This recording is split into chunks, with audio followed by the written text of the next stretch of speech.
दोस्तों, मेरे चैनल सत्य की बातें को सब्सक्राइब करें और बेल आइकन को दबाना ना भूलें ताकि आपको मेरी नई वीडियोज़ की नोटिफिकेशन मिलती रहे। दोस्तों, साहिब बंदगी। दोस्तों, क्या भगवान बुद्ध मांसाहार के समर्थक थे? ये विषय भी बौद्ध मत में काफ़ी जटिल है। कुछ मताकारों का मानना है कि बुद्ध मांसाहार के समर्थक थे और कुछ मताकारों का मानना है कि ये सब झूठ है। आइए देखते हैं कि आखिर सच क्या हो सकता है। दोस्तों, बौद्ध साहित्य में आता है कि बात उन दिनों की है जब गौतम बुद्ध के पास लोग भिक्षु बनने के लिए आते थे। आने वालों में बहुत से लोग राजा थे या ऐसे समुदायों से आते थे जहां मांस खाना सामान्य बात थी। बुद्ध ने इसलिए भिक्षु संघ के लिए एक नियम बना दिया कि भिक्षु मांस नहीं खाएंगे।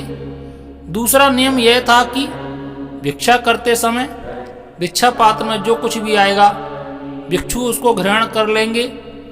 एक दिन दो भिक्षु भिक्षा मांगने गए, उन्हें कुछ भी भिक्षा ना मिली।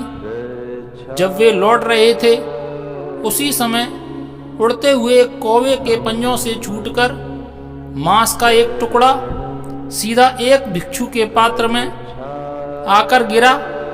उस समय भिक्षुओं को जो कुछ भी भिक्षा में मिलता सभी भिक्षु आकर बुद्ध के चरणों में रख देते थे। बुद्ध उस भोजन को सभी भिक्षुओं में बांट देते थे। वह दोनों भिक्षु बुद्ध के पास वापस आए और अपने भिक्षा पात्र को उनके चरणों में रखकर बोले, आपने हमसे कहा था कि हमें मांस नहीं खाना चाहिए, हमें उससे कोई ऐतराज नहीं है, लेकिन आपने हमसे यह भी कहा था कि भिक्षु को यह नहीं देखना चाहिए कि वह क्या खा रहा है। जो भी भिक्षा पात्र में मिल जाए उसे खा लेना चाहिए।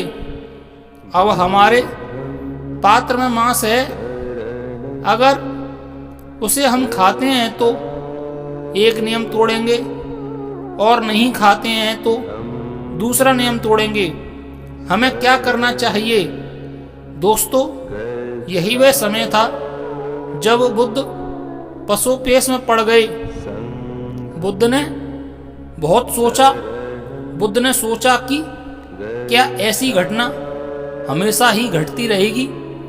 ऐसी घटनाएं तो हजारों करोड़ों सालों में कभी कभी ही घटती हैं। यह सोचकर उस समय बुद्ध ने कहा कि यह मांस का टुकड़ा तुम्हारे भिक्षा पात्र में आ ही गया है तो तुम उसे खा लो, उसे फेंको मत, क्योंकि तुम यदि उसे फेंकोगे तो उससे तुम्हारा जुड़ाव और अधिक होगा जो तुम्हारे मन को विचलित करता रहेगा। दोस्तों, केवल इसी घटना से लोगों ने समझ लिया कि बुद्ध ने मांसाहार की इजाज़त दे दी है। लोगों ने इस घटना को सकारात्मक रूप से नहीं लिया और ना ही समझा। भगवान बुद्ध अहिंसा में विश्वास करते थे, फिर वो मांसाहार की अनुमति कैसे दे सकते थे? बुद्ध जानते थे कि मांसाहार बंद करने से ही अहिंसा को बढ़ावा मिलेगा। दोस्तों, आप ही सोचो कि क्या कोई बुद्ध पुरुष मांसाहार के समर्थन में कह सकता है? एक तरफ तो हम बुद्ध को भगवान मानते हैं और दूसरी ओर प्रश्न भी पूछते हैं कि क्या भगवान बुद्ध मांसाहार के समर्थक थे? प्रश्न ही गलत है, क्योंकि कोई भी भगवान मांसाहार का समर्थक नहीं हो सकता।